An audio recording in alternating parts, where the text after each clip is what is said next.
Welcome to Rooted and Unwavering, a podcast and radio show which features leaders from all walks of life in conversations about courageous connectedness. How do we stay connected to our best selves, especially when we are challenged? What becomes possible when we truly stay committed to our own and others' greatness, also when we don't feel it? Join host Hylke Faber, transformational coach, facilitator, and award-winning author of Taming Your Crocodiles, and his guests as they explore leadership greatness in today's episode of Rooted and Unwavering. Welcome to Rooted and Unwavering, where we help leaders connect more deeply to their innate potential. I'm your host, Hylke Faber, and I'm delighted to be here. This is episode 63, and I'm here today with Rob Sarver, who comes to us with a lot of experience from the military, active duty, as well as all kinds of other parts of life, including running a security company and other things that we will hear about shortly. But before we do that, I'm going to check in with Rob. Rob, how are you doing today? I'm doing great. I'm thrilled to be here. Thank you. It's an honor to be with you, Rob. I got to know Rob a little bit in preparation for this session, and I'm going to say some things about him in a moment. One of the things that really struck me about him was a sense of deep integrity and purposefulness. I look forward to learning about that more. Rooted and Unwavering. Before every podcast, we've always take a moment to center ourselves into why we're having this conversation anyway. Why are we having these conversations? And for me, it's about helping us, each of us, including myself, get more connected to what's most important. There's so many stimuli that come to our brain every day about what's going on in the world, what's going on in our country, what's going on in our family, what's going on in our business, what's going on in our body. How do we stay centered in the midst of that? And at the end of the day and at the end of our lives, say, this is something where I feel peace in my heart and pride in my actions when I look back at this moment. How do I do that? So as we in this podcast, we learn to listen to other people, because I find that mind is like a dangerous neighborhood. It's better not to go there by ourselves. It's good to actually do that together with others and be inspired and say, hey, how would Rob or somebody else that's been on this podcast or somebody else I admire approach this? So Rob comes to us with tons of experience. He served and in the Army. He graduated from the U.S. Naval Academy in 2004. He initially served as a surface warfare officer and ultimately as a Navy SEAL assigned to SEAL Team 3, completing 7 deployments during his service. He completed 3 tours in support of Operation Iraqi Freedom and 2 tours in support of Operation Enduring Freedom. He got awards, including the Bronze Star Medal with Combat V Device and Oak Leaf Cluster, the Combat Action Ribbon with a Gold Star device, and various additional personal and unit accolades. He's left the military in 2013, and he's held various leadership positions and executive roles. He earned his executive MBA from the Wharton School of Business. Currently, he is the co-founder of Servius Group and also of Hero's Journey LLC, coaching and leadership companies. He also runs a security company. He's the father of an 8-year-old and a person that I think is, for me, very inspiring in terms of everything that he does. So, Rob, welcome. And let's dive into our first question. What have you learned, Rob, in your life about connectedness? Well, first of all, thank you for having me. Thank you for the kind words. So being connected, I think, is being true to self and having the power and confidence to control your own narrative. And that is only learned through success and failure, because those leave clues. Love that. So tell us about your own journey, because you said that we learn connectedness to true self by failure and success. So tell us about how you have learned about that in your own life. Tell us a bit about your life. I think at first, so I'll go back 21 years, maybe 25 years, trying to get in the Naval Academy. That was not an easy feat for me. It took me 2 times to apply to get in. I learned at that point at a young age that everything that I thought that I had built up and everything I've done up to that point in my life that, I measured up, and then it was a huge knockdown in life to not get in. So I went to another military school, and all I did was study. I got my grades up, reapplied, and I was accepted at semester after getting really good grades in electrical engineering. But once I got to the Naval Academy, I defaulted right back to my patterns. I thought that, well, I'd already been through an indoctrination program at Virginia Military Institute. I could do what I want. And that did not serve me well. I spent a lot of time on restriction. I'll never compare myself to stature accolades, of Senator John McCain, but he and I do have something in common. And that was, I could probably walk from Annapolis to Baltimore and back with how many penalty tours I've done. So we share that in common. So, and just to be clear that I understand and we understand what penalty tours and restrictions are, how does that work? So we have infractions, or you get in trouble at the Naval Academy, you get demerits, but you also get assigned penalty tours or marching tours, which 1 hour of marching with a rifle, equates to one tour. So I feel I probably accumulated enough to walk to Baltimore and back. So, again, life lesson, don't get in trouble, keep your nose clean. But there, my struggles still somewhat continued. 9/11 happened when I was a sophomore there at the school. So, yes, that defined my purpose, solidified why I wanted to be there, service to country and all that. But all the other things that I wanted to go do, whether it be jump school or dive school or try for the Army's combat diver qualification course, I just got met with setback after setback. And then finally getting to my senior year and going in and screening for SEALs, I didn't measure up again. All my conduct problems had caught up with me. There were many more guys to my left and right that were much more qualified, that did not get in trouble, had better grades, that got selected to go on. And I had to go out to Big Navy and prove to everybody again that I should be in the SEAL teams. So constant setbacks, but again, I learned more and more about myself with each failure. I'm struck by your focus, and there must have been something that you really wanted to keep going. So what was that? Yeah. Why did you want to do it so badly? I have a relentless determination. When I tell myself I'll do something, I will stop at nothing till it gets done. And it's holding myself accountable and holding myself honest. Mm-hmm. So I told myself probably 12, 13 years old, I told myself I want to be a SEAL. And I internalized it and kept it quiet. And I learned more and more about the SEAL teams. And to me, it was this lifelong mission. But when I finally had the conviction, it was like, okay, in high school, this is what I want to go do. It took me 9 years just to show up to the doorstep of SEAL training to say, it took me 9 years to get there. Wow. So what was it about that 13-year-old? Why did you decide to be a SEAL? I got to admit, when I was 13, I did not know what that was. Of course, I didn't grow up in this country, so that wasn't available to me at the time. But tell me, why did you want to be a SEAL? Something in my mind clicked. So my father did 28 years in the military as a B-52 pilot, and we were stationed at Barksdale Air Force Base in Louisiana. And much about some of these large Air Force bases, they do conduct air shows for the public, and they let everybody in. Well, I would always go out early because when the planes came in, my father would take me on the flight line and let me play in all the aircraft, and I had a blast. But over in one of the hangars, under old camouflage netting, there's a bunch of guys with camouflage face paint on, and they were literally rubbing sticks together to make fire. And I asked my father, I was like, okay, who are these guys?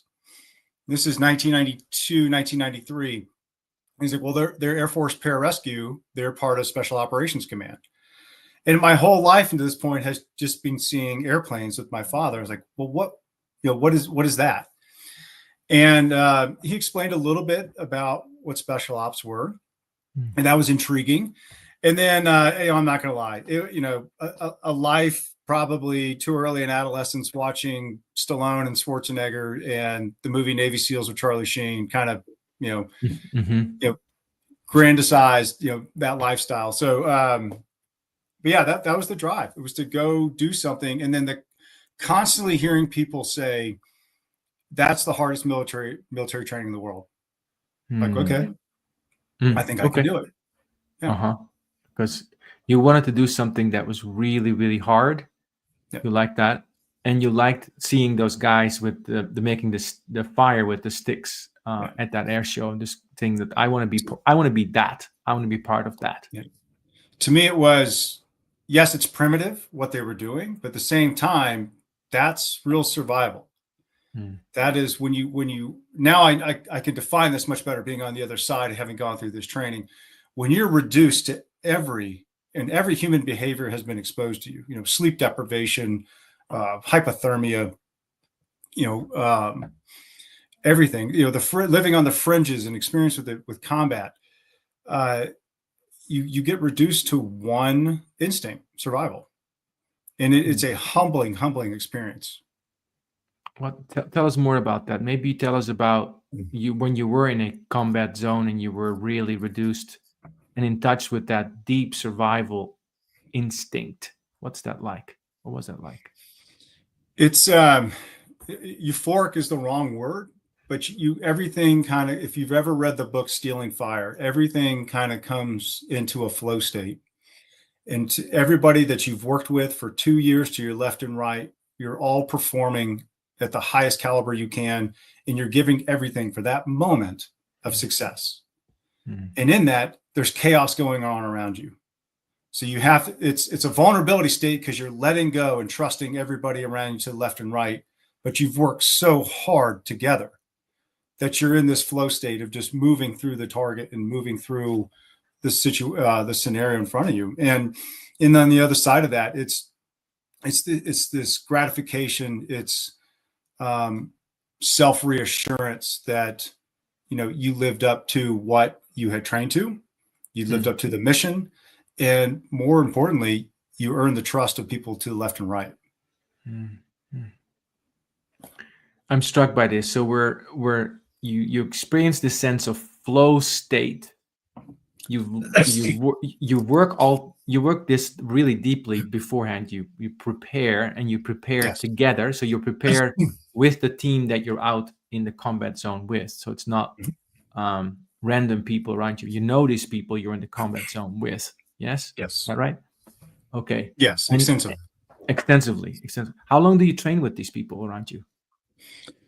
So if you go from, beginning of SEAL training to BUDS all the way through to a SEAL team, you could be 2.5 years of training, if not 18 months to 2 years with that platoon before you step into combat. Wow. Okay. And what does that do? Tell us about that experience for you. I mean, it gets everybody on the same page, the same alignment. You just, you can just read people, you can read the rooms.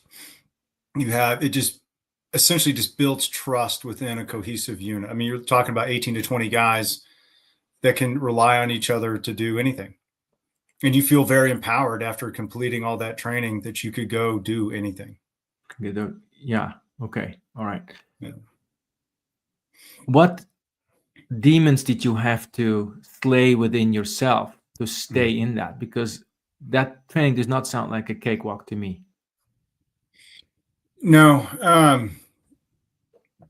We lost a lot of friends along the way, combat. The constant question of, here's this tremendous person, just an incredible individual that I would look up to and revere, and he was killed in combat. Why him, not me?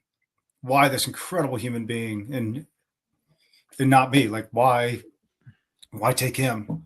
Those are, I think, are demons that I think anybody who's been in combat has lost a comrade or a friend, a teammate, ask those questions. It's the survivor's guilt side of it. And it's, when you look at it, it's a Venn diagram. It's depression, PTSD is in the middle, survivor's guilt. If you've been over there and you've seen combat, you've been exposed to this, and the more repetitions, the more severe. You live within all three of those at some point in this until you have kind of full integration and you go back and you get help. So some people, live fully, depression, but they bleed over into PTSD. Survivor's guilt bleeds into PTSD. And that's what people don't understand. They just say, well, you have PTSD, and okay, clinically I hit 4 things out of 10. Okay, yes, you can check that box, but I also have the survivor's guilt, and it's an underlying system that works within our body and who we are. And I guess my message in just saying all this is that, get help if you've been over there numerous times, because there's no way you can navigate this stuff by yourself.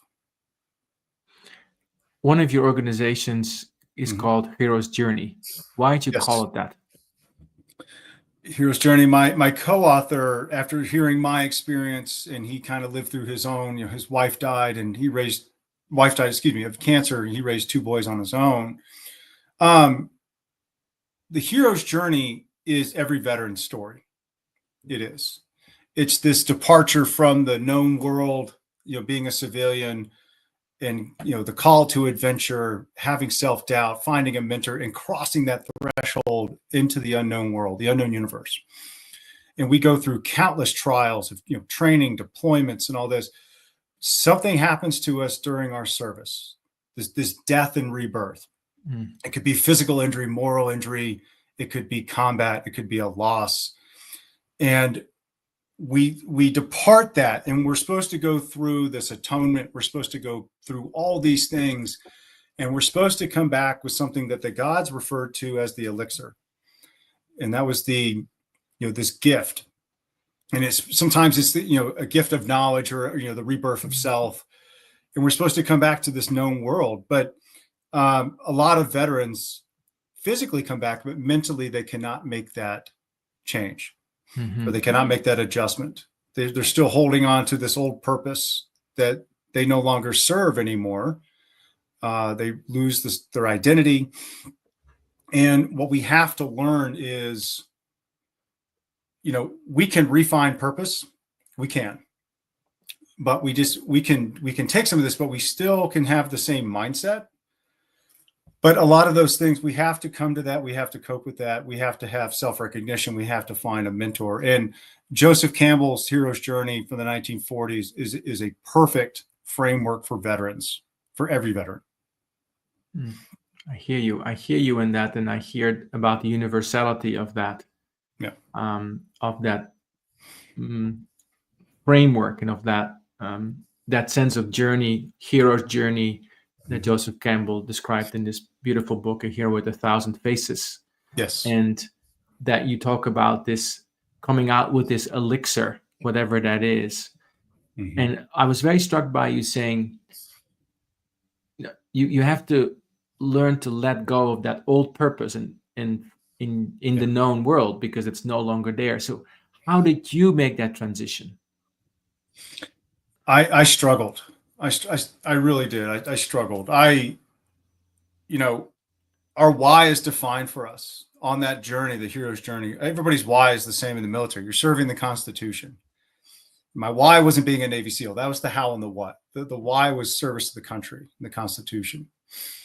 And, I chose to go into investment banking and go from being a SEAL to sit behind a desk with PowerPoint and Excel and screens going. And I thought that was the right transition. And people gave me warnings. I said, there's no way you can come from that world and go directly into this and be yourself and refine yourself. And they were absolutely right. It took me 2 years, I think, to refine balance and to refine my purpose. But I still struggled a little bit after that. I came to terms of the loss of identity, the loss of purpose. But I didn't slow down. I still felt I was in the platoon teams, or in the SEAL team, where, I still had to act a certain way, speak a certain way.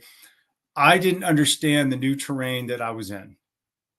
And I failed repeatedly over and over and over, until I finally went back to business school, learned the language of the new terrain, and learned how to navigate it better. And I'll say this, that finding Servius Group and starting down that path, I look back on it, it was like almost walking through the desert for 9 years. Just along the way, learning some things, learning a little bit more about self, or having vulnerability to go learn true leadership or the true self. But then ignoring it, right? Defaulting back to compartmentalization, what I was trained, but finally landing in what I feel is my right path. So, and how would you describe is your right path? How would you describe that? I think my right path is continued service. Service is a verb, right? To be in the service of others, but also being in a small, tightly knit team where there's trust, and I can provide other people a soft spot to land that continue to serve. So we do a lot of work within state governments for the states. We are working on our way to working in the federal government. So these are all, I describe the company as a three-legged stool. You have, prior military, special operations. The center leg, I would say, is probably every three-letter agency you can think of. And that third leg, the differentiator, is the applied science, the human behavior of coming in and looking at the indicators within a community, or what are the stressors that would cause something to happen within a school, a significant event, a violent act. Putting all three of those together, we've built amazing human capital, an amazing team. And that to me is purposeful, is giving other people purposeful work, being in the service of them. Great. So really a sense of service, that being Yes. a verb. You served the Constitution when you were Navy SEAL in the platoons, and now you are of service still, but in this case to the people that are with you in your team, giving them a purposeful life, helping them with that, and also being of service to the institutions that you serve, the schools, the organizations, the governmental organizations that you serve. Yes. Okay, very clear. So you talked about this walk in the desert, because I think that's so important for us to hear about, right? Because we can read about the hero's journey saying, okay, well, there's the call, and then I go down and I go into resistance and I face my demons, and I get to a place of acceptance, and I find my teacher, and I come out on the other side with more knowledge, and I bring this back to the known world. Off I go. It sounds great in a way. Yet, while we're in the desert, we may not notice that we're on this journey. We might think we're in the desert forever. So tell us about that experience for you of those 9 years in the desert. What's that like? What was that like? So, great question. So some of it was, coming to terms with the loss of identity, the loss of purpose, having to refine this, being lost in this new terrain of not knowing what I wanted to do for the first time in my life. I'm 33. I'm out of the military. I've experienced nothing in my life but military. 28 years with my father, and then my 9 years of service. So I'm 33. We try to self-medicate. There's alcohol. We try to recreate what we had in the military. It's not possible. There's aspects of it, absolutely aspects of it, but you cannot fully create that environment. So we search for that. And my searching led me to essentially kind of job hop, every 2 years, keep trying something.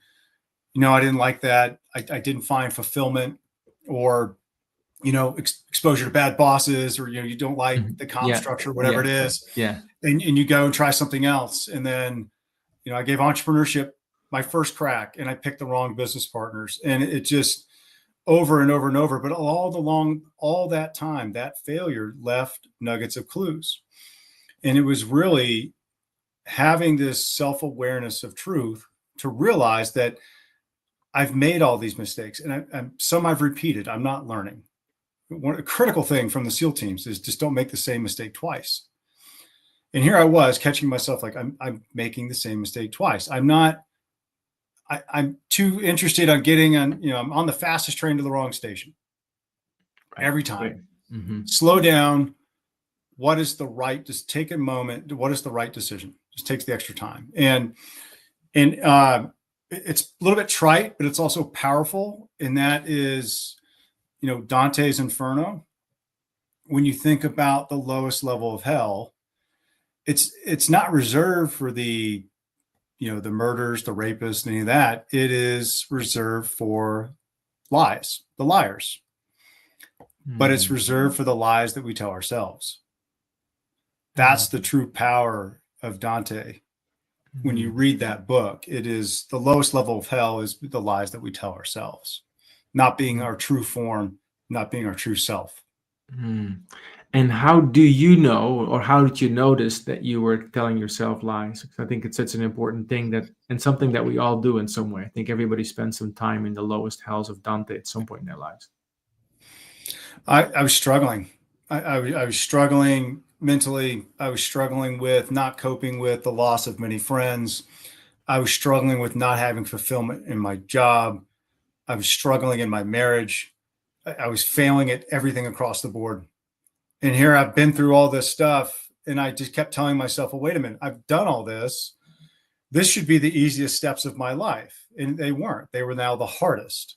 And that paradigm shift, finally it was my former wife that said, can you please go sit down with someone and get help for, not just for yourself, but for our son.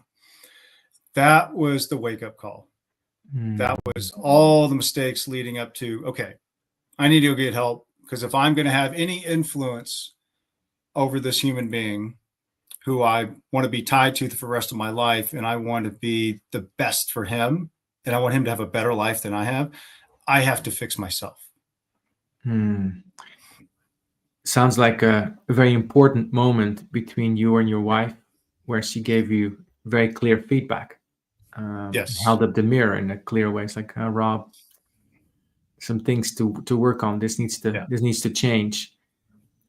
What did you discover about yourself as you were getting some help? What did you discover about yourself? Maybe share a little bit about that. What is something that, maybe a pattern or something like that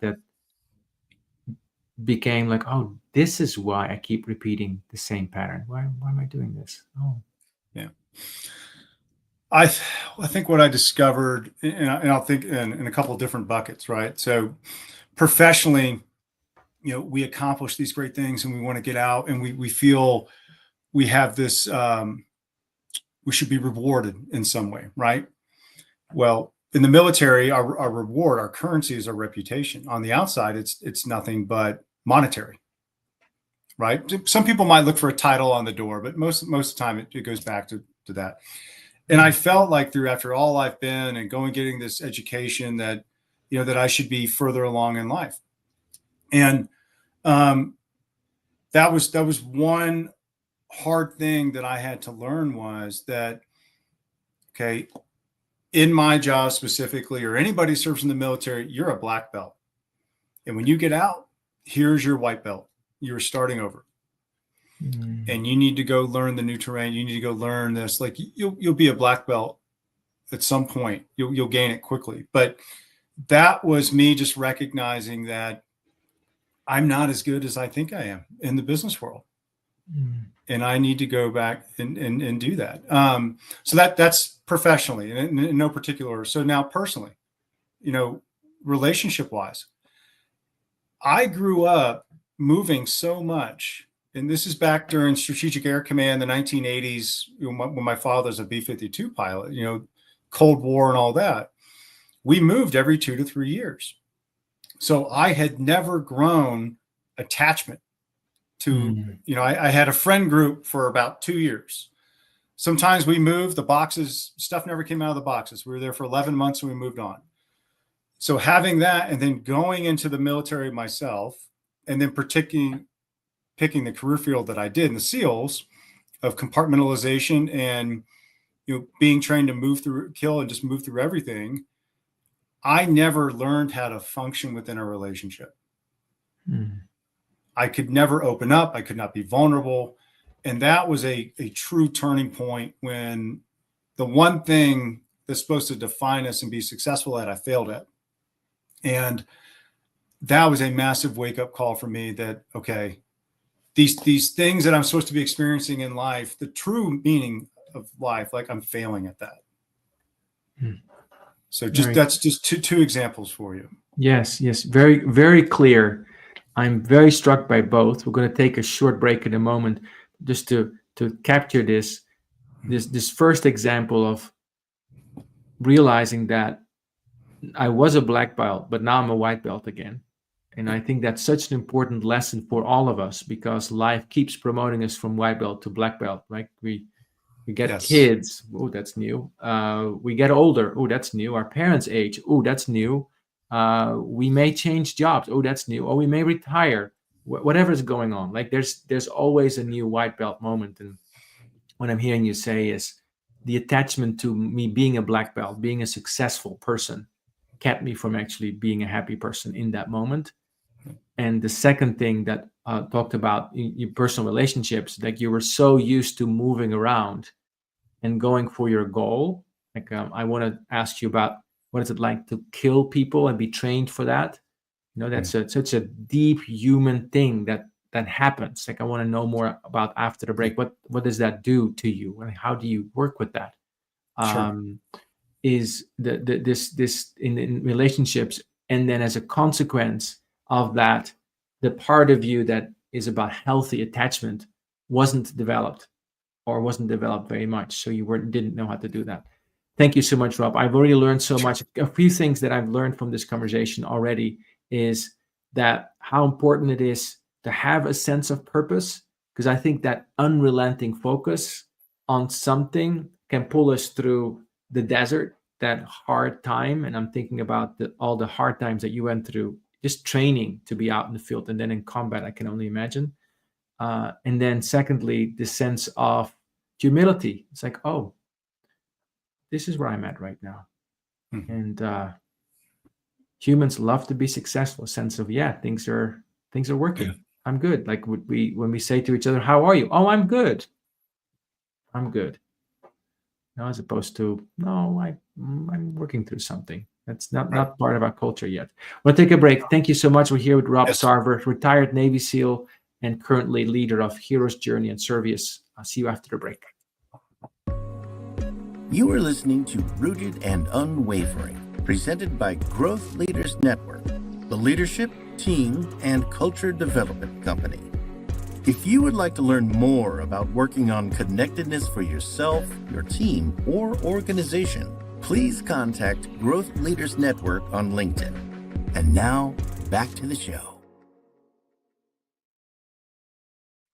Rob, you had me really thinking as you were speaking just before the break about the humility of what it takes to be going from a black belt and the feeling of that, then going back to a white belt. And if I think about that, so often, even in meetings or when we are at work, we may think about, oh, I know this, to, oh, I have no idea how to do this. I realize this when I work with groups sometimes. Sometimes a question comes, I'm like, oh, when my expert black belt Hylke shows up, it's not very nice. If it's the white belt that says, well, that's a great question. Let's think about how to be of service to this. It's a different energy. No person, no human is the expert on everything, or a black belt and everything. So Rob, tell us more about what is it like to train to kill people, and then what is it like? Maybe tell us an experience where you killed people, if you did. Sure. So let's go back to 9/11, right? Seeing those atrocities on TV and being at the Naval Academy and being, surrounded by Marines, and now they're protecting me so I can go to class. I mean, that's a lot of that is, the retribution to go do that. But it's also, if you show me enough evil in the world or in one person, I don't have any qualms with that. It is, unfortunately, it is a necessary evil. There's people that cannot be reintegrated. There are people that unfortunately were, born on the wrong side of the world. They have been indoctrinized. They have been, they've taken up a life of jihad, and all they want to do is uphold I believe it's the sixth pillar, the unspoken pillar of Islam, which is to rid Christianity, the Muslim world. That's it. And that's what they live by, and that's all they'll do. Show me enough evil, myself or anybody in uniform, and we will answer that with violent action. So So training for that is, and this is after I went and sought help, and after I went through a couple programs, I found a tremendous psychologist who's been doing this for 40 years, worked with Vietnam vets and worked with veterans through every conflict. And we are trained that way to be desensitized to all this and just continue to move, because in our mind, it is mission, team, teammate, self. We always putting Say it ourselves again. last. It's mission, Mission, team, team, teammate, teammate, self. self. Yeah. Okay. So everything we're doing is sacrificing for that order of precedence, that priority. And in training for that, and a lot of what we do, especially in combat and time of war, is to deliver, precision violence and minimize collateral damage. A lot of the stuff that I was engaged with, the skirmishes on the ground, a lot of airstrikes. I spent 5 tours over there in Iraq, Afghanistan. Every tour was kinetic. So, but at the end of the day, I feel very confident that we minimized the collateral damage, and the things that we did made that area stable and safer. Okay. So tell us about maybe an experience that you had, like a situation you were in where you were, maybe you felt helped and guided by this sense of true priority, mission, team, teammate, self. Like maybe help us see the movie. What's that like?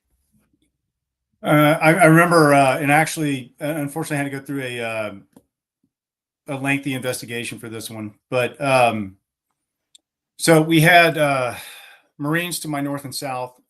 Marine Corps had been following, and I cannot remember if it was 1718 at this point, but this is Afghanistan in 2012. We had gentlemen maneuvering up to a Marine position with a Dragunov sniper rifle.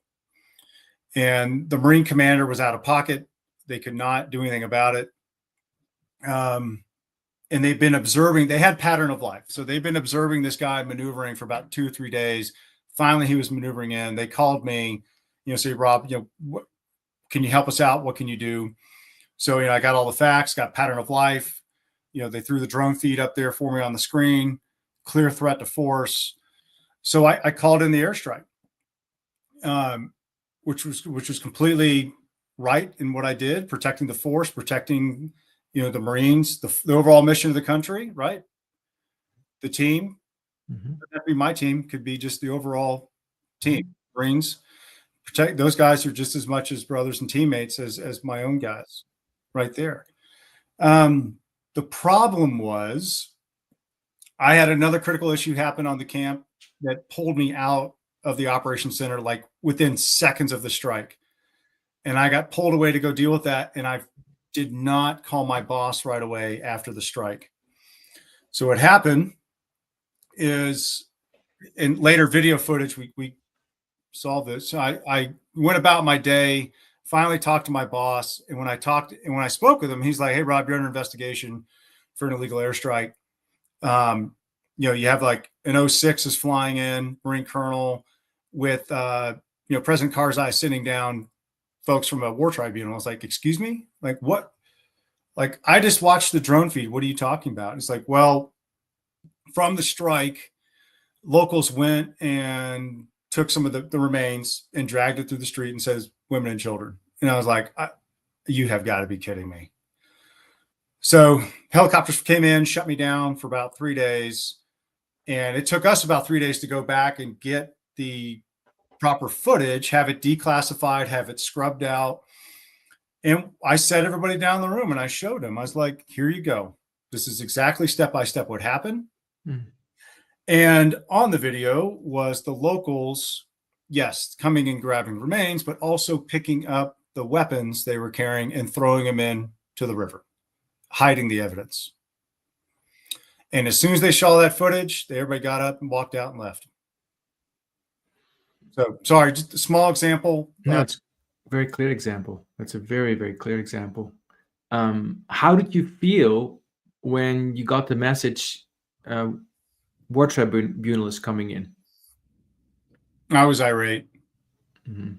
I was like, this is, you're going to stop me for 3 days for, I followed everything to the book. I was helping out, my unit to the north, Marine unit to the north, had pattern of life, had everything on video.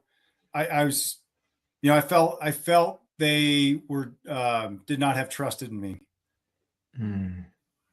to That make must the have right been calls. challenging. That must have been very challenging. It was challenging. It was challenging, but gratifying when I proved them wrong. Right. Okay. Yeah. Okay. So So I get a sense of being very, very focused on mission, on yeah. team, on teammates, and then self. That gave you the clarity to act what you needed to do, and Mhm. to also to respond to when the war tribunal thing came in. Yes. Yeah. And, obviously in default, the self-defense of others, In the self-defense of others. Very clear. especially a U.S. element in the field. Yep. It's very, very clear. So you said, we desensitize ourselves. Mm-hmm. And I understand that, you need to desensitize yourself to go through that.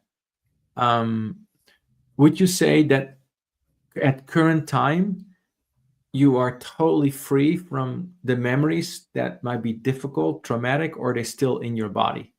Oh no, it's not a light switch. We can't flip it out. It's more of a dimmer. We turn it down. We learn to have balance. We learn to tell ourselves that, or we retrain the brain. We look at these things. We reflect on it. We don't dwell on it. That, everything I did was in the service of good, right? Mm-hmm. Over there trying to provide security, trying to create more freedom of movement for the populace to have economic gains, and tie together a local security force to a district to a region. Really put a security in there and work with the folks on the ground, the nationals, to take back their country. I mean, Afghanistan's been, it's not just 9/11. It's been ripped to hell since the 1980s. Right. Exactly. Yeah. Exactly. I hear what you're saying. So you say that perspective helps you to dim the intensity of it, and so you're able to move through life. And you said with more balance. Balance So is key. so today, like in today's life, what do you practice, or what do you do? I'm making an assumption that you practice.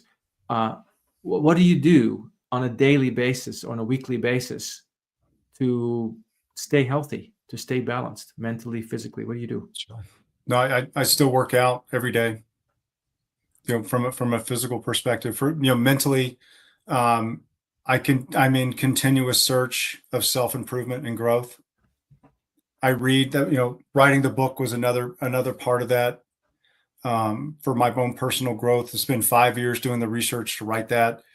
So I'm in a constant state of personal growth. So personal growth is one way that helps you work Right. through, and Mhm. and so as you look forward, to from where you are today, what do you hope is going to happen with you in the next 10 years? The next 10 years, I hope that I raise a very responsible, accountable, and purposeful young little boy who will be 18 then, Wow. going off to school on his own. So I hope that I've given him enough to where he can go off and serve a purposeful life himself. And that the mistakes and challenges that he runs into, he has learned enough through me, and he has enough to fall back on. That he had, two loving parents to raise him. Personally, I hope I continue on the continuous path of growth. Within the company, I hope that, we're 10 times the size we are, and I can continue to bring in folks from the three-legged stool I described, and give them a sense of purpose to go continue to serve communities. That's beautiful. So we talked about the hero's journey earlier, right? Mhm. And the elixir. Yes. What would you say has been or is your elixir, or is there such, or can you define it? I think every veteran, because of the unique nature of the journey that we go on and service the country, I believe we do finish the journey. Some people, their entire life could be the hero's journey. I think veterans have a very clear delineation from finishing service and going on. Now, it could take, we spoke with veterans, we spoke with over 200 veterans writing the book. We spoke with World War II, Vietnam, Korea. Some folks still have not found that purpose. They're still on this continuous journey. For me, I think it was fully understanding to be a leader and to have tremendous range and versatility is we have to have this deep sense of truth and self. And describe that to us. Deep sense of truth in self. What does that mean to you? What it means, I got to use another framework, what it ahead. means to me. But so the circles of concern by Heracles. Okay. When you look at those circles, the middle one is self. If you don't master yourself, you can never reach that outer ring, which is family. You're never going to be the truest person you can with your family. And you're never going to be able to reciprocate the values they have back to you, which is growth. It's looking at their own lens and feeling this reciprocity of values back and forth and truly recognition of that. And then I'll go one more of the rings, and it's, the nexus of all these families together, how we integrate, that's community. And truly we are in the service of everybody, our families and everything, to serve the community. We can go very esoteric beyond, but let's just stop at community. Yes. Because John Bernay Shard, his quotes about fully living the life, and he hopes he's absorbed everything by the community, because that's really what makes this whole human experiment what we're doing. Beautiful. So I hear you speak about that, the finding of purpose and the mastery of the work on self, that has to do with your true self. Yes. You mentioned that in your research of the book, you noticed, talking with hundreds of veterans, that some of them are on that journey and still searching. What you found is that part of yourself is to be of service to these outer circles. And was it Heraclitus? If I might be saying it wrong, Heracles circles of concern. Heracles. It's great. Yeah. Heracles. Okay, so we can, so the listeners can look it up if they want. The Heracles circles of concern. So that sense of being in service to those things, that creates learning. It also creates an opportunity to help and support others, and that grows. So, Rob, what do you do when you notice when you go out of truth, when you're not quite there for a moment? For a long moment. No, that's a great question. And it's interesting having an 8-year-old observing everything you do now, because they're going to correct you really quick. It's like, yeah, you got me, kid. You need to have mentors in life.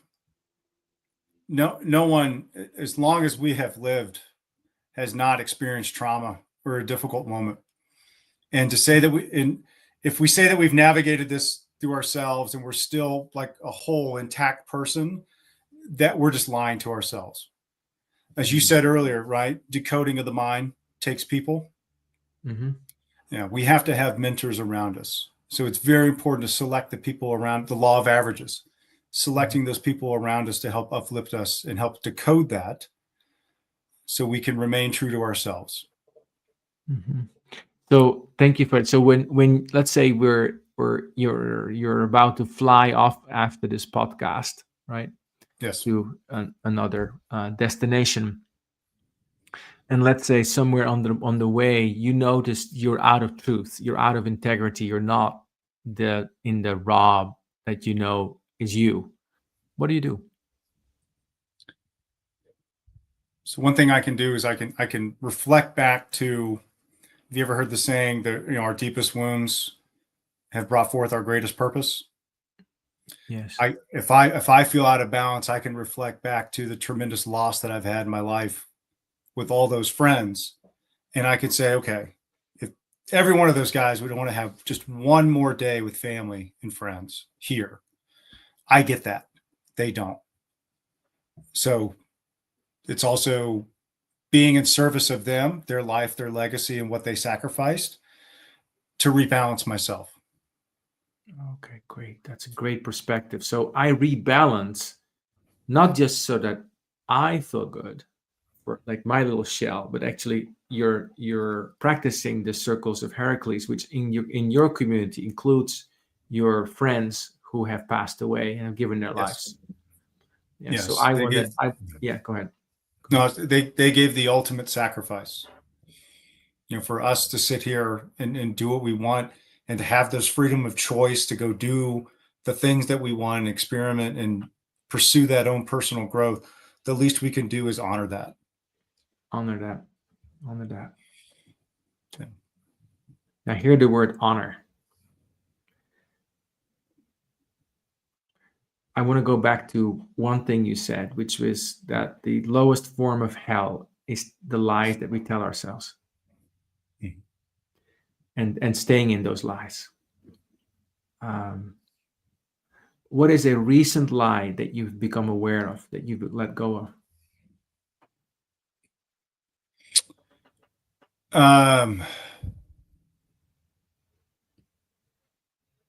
That through some of our greatest mistakes, we can still be a good person. Oh, great. And the lie was that you wouldn't be able to be that. But not being your true self. If we speaking in generalities here now, not just myself. That's if it's drugs or alcohol or stealing or lying, infidelity, whatever that is, not being true to self, right? And not honoring that. And then like I think you said it best, what you just said. Even despite that, you are still and still can be a great person. If you can go back, and I think there's, again, we've all been through our own traumatic experiences of all, but if we can have self-recognition, learn from it, grow, bring back to ourselves to center with values and good character, we made a mistake. Recognize it, reflect on it, don't dwell on it, and still recognize you can be a good person. Right. I'm very struck by this. Reflect on it, don't dwell on it. Mm-hmm. And you still can be a good person. When you recognize, Yes. and don't dwell. What would you say to a person who is dwelling on something? They're like circling, obsessing, thinking about this thing that they did, and that's pulling them down. What would you say to a person like that? You can only control the 3 feet around you. Sometimes you cannot. You have to let go of some of that. You can control yourself in the 3 feet around you. And you have the choice, and you have the power of choice to fix yourself. That's beautiful. You can only control the 3 feet around you. Yes. And you can only fix yourself. And you need to let go of the rest. You have Let go of the rest. That. You cannot control it. You cannot control it. It's the serenity prayer. Grant that I may accept what I cannot control. Yes. The courage to change the things I can, and wisdom to know the difference. That sense of what are my, you said my 3 feet, is that 3 or 4 feet? What you said? 3 feet. Yeah. 3 feet. Yes, it's the 3 feet. It's beautiful. It's beautiful. I sense both a sense of kindness in that, what you're saying, this 3 feet principle, and also a sense of accountability. This doesn't mean you're going to just collapse and repeat. And if you repeat, you're going to pull yourself up by your bootstraps and recognize, yes, reflect, and grow. and you'll be a good person again. Okay, very good. Been amazing to speak with you. We're getting into the final minutes here, Rob. So I've learned in this conversation so much from you about the Heracles circles and how that strengthens us. I think about you in the combat zone with your team, with your mission, that being strengthened in that as part of that, as opposed to an individual maverick where you would not have that, I'm sure. The humility that you've shared with us today about the hero's journey and how you practice that daily on yourself. The focus on your immediate circle, in this case, your 8-year-old son. I was very struck by you saying that's the thing that what I want for myself, that being that example and helping them through that is amazing to hear. And then also the clarity that the trauma, and this is not only true for war trauma, it's true for probably all traumas. Yes. In your case, it's not a flip the switch, which it's a dimming of it and being able to put perspective on it. I love that you talked about the perspective that helps you. You have the perspective of what happened around you and why you did what you did to be of service to the Constitution, how that helps you in your own healing. Final words to you, Rob. What would you like to say by way of closing our conversation today? Well, first of all, again, thank you for having me. For anybody out there who's gone through a traumatic event or struggled or trying to be a better leader, I would say have true self-recognition, find your truth, and remember that our deepest wounds can bring about our greatest purpose. Our deepest wounds can bring about our greatest purpose. And Rob, if people want to find you or your book, where do they go? LinkedIn, Instagram, on there, my name, Rob Sarver. The website, heroes, HEROES-journey.net. I can be reached through that website as well. Fantastic. It's been an honor to sit with you today, Rob. Likewise. I took so much. One of the other things I took from you is it's more about your energy, a patient reflection. Like there's a sense of, I'm taking from this conversation a willingness to look at it all. Mm-hmm. Be very clear. I'm willing to look at it all. So thank you, Rob, for being with us today. If you've been listening, thank you for listening. I hope this conversation helped you to connect more deeply to your own Heracles circles. What am I of service to, and how does that strengthen me and bring me back to my true self? If you like listening to this podcast, you can find it in next podcasts and previous ones, anywhere you get your podcasts on Apple and Spotify. You have been listening to Rooted and Unwavering, where we help leaders connect more deeply to their innate potential. I'm your host, Hylke Faber. See you next time.